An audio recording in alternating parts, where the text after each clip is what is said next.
اب دو آپشن ہے. ایک تو آپشن یہ ہے کہ امام ابھی مسجد میں نہیں آیا, اپنے حجرے میں ہے, اور ٹائم ہوا اور آپ نے اقامت شروع کر دی. تو اس وقت جب تک امام مسجد میں نہ آ جائے, اقامت کے بعد بھی نمازی بیٹھے رہیں گے, امام کے آنے کا انتظار کریں گے. امام آئے گا تو کھڑے ہوں گے. یہ بخاری اور مسلم ہے, میں بتا بھی دیتا ہوں. اور دوسرا آپشن یہ ہے کہ مسجد میں امام پہلے سے ہی موجود ہے. کوئی تیسرا آپشن تو ہو ہی نہیں سکتا. تیسرا یہ ہو سکتا ہے روحانی طور سے موجود ہے, جسمانی نہیں موجود, وہ تو پیسے مندے کو نہیں. اچھا, تو دو آپشن ہے. امام مسجد میں موجود ہے, اور اب کس وقت کھڑے ہوں گے؟ تو پھر آپ کھڑے ہوں گے قد قامت الصلاۃ کے اوپر.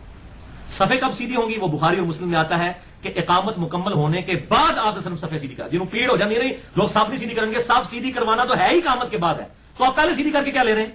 قد قامت الصلاۃ کے اوپر کھڑے ہوں گے. اب میں آپ کو دلائل بھی دے دیتا ہوں. بخاری اور مسلم کی متفق علیہ حدیث ہے. بخاری میں 637 اور 638, مسلم میں 1365, 1366 اور مشکات میں 685.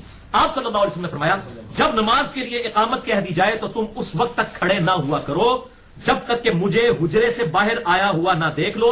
سکون اختیار کیا کرو. یعنی اقامت ہو جاتی تھی بعض کا, نبی صلی اللہ علیہ وسلم اس وقت تو نماز کی ٹائمنگ اس طرح گھڑی کی نہیں تھی. یہ گھڑی کی ٹائمنگ بھی جائز ہے, اجماع ہوا ہے امت کا اس کے اوپر. یہ بھی اجماع کی ایک مثال ہے. اب جب نماز ہو گیا ہے تو مطلب ٹائم ہو گیا, اس وقت امام کو چاہیے کہ وہ ٹائم پہ آ جائے. بعض امام کہتے ہیں جو امام کا انتظار کرنا چاہیے, اور روزانہ ہی وہ لیٹ ہو رہے ہوتے ہیں, تو یہ بھی بات غلط ہے. کبھی کبھار لیٹ ہوتا ہے, ٹھیک ہے, امام کا انتظار کریں, 5-7 منٹ کرنا چاہیے.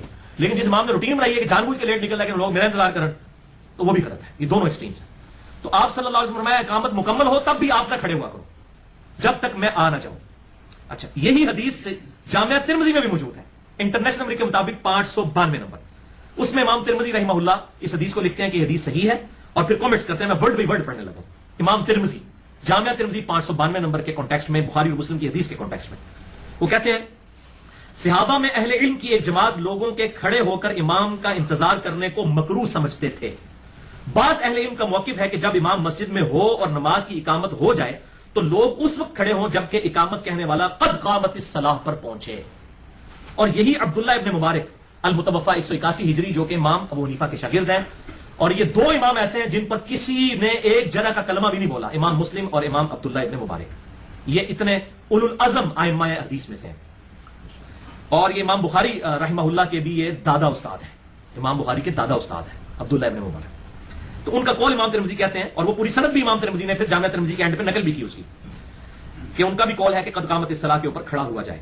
اچھا, یہی حدیث جو بخاری کی 638 تھی, اس میں امام ابن حجر اسقلانی فتح الباری میں المتوفا 852 ہجری, جن کو سب مانتے ہیں, انہوں نے بھی لکھا ہے کہ اب دیکھیں امام ابن حجر اسقلانی نے لکھا ہے فتح الباری میں, صحیح بخاری کی شرح جو اہل حدیث جس کو کوٹ کرتے ہیں, میں کہتا ہوں یہ کدھر جا رہے ہیں.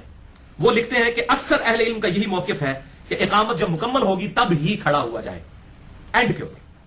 اچھا, اور مسائل احمد جو احمد بن حنبل کے جو فتوے ہیں اور امام اسحاق کے فتوے اس میں چھپے ہوئے ہیں, دونوں ائمہ کا موقف جلد 1 صفحہ 127 پہ موجود ہے کہ امام احمد بن حنبل اور امام اسحاق بن راہوی, یہ دونوں امام بخاری کے استاد ہیں, ان دونوں سے حدیثیں لی ہیں امام بخاری نے.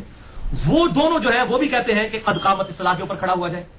امام حنیفہ رحمہ اللہ کی طرف جتنی منسوب کتابیں ہیں, جو ان کی فقہ کی منسوب کتابیں ہیں, ان تمام میں بھی لکھا ہے کہ حی علی الفلاح قد قامت الصلاۃ پر کھڑا ہوا جائے.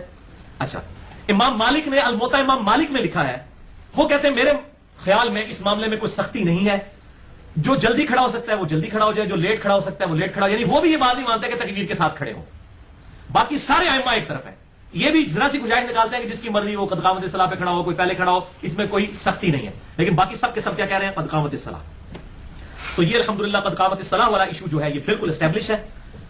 تو اب وہ بھی حدیث سن لیں جو صحیح بخاری میں انٹرنیشنل نمبر کے مطابق 719 نمبر ہے, صحیح مسلم میں 979 اور مشکات میں 1086, کہ آپ صلی اللہ علیہ وسلم اقامت کے مکمل ہونے کے بعد صفے درست کرواتے تھے. یہ جو بہانہ لیتے ہیں نا جو بندی اور اہل حدیث, صفے نہیں پھر لوگ سیدھا کرتے ہیں, او بھائی تسی سیدھے کروانے ہی نہیں ہو, سب تو سیدھی کروانی ہی اس طرح. اور اس میں جماعت المسلمین والے میں نے دیکھا اہتمام کرتے ہیں. اب اللہ کرے کہ وہ قد قامت الصلاۃ والی بھی جماعت المسلمین والے سننا شروع کراؤ, قد قامت الصلاۃ سے پہلے نہ کھڑے ہوں, قد قامت الصلاۃ پر کھڑے ہوں, اس کے بعد آپ اس کے بعد اس کو صف کو سیدھا کروائیں, اقامت مکمل ہونے کے بعد صف سیدھی کریں. بخاری اور مسلم کا میں نے الحمدللہ اس حوالے سے حوالہ دے دیا.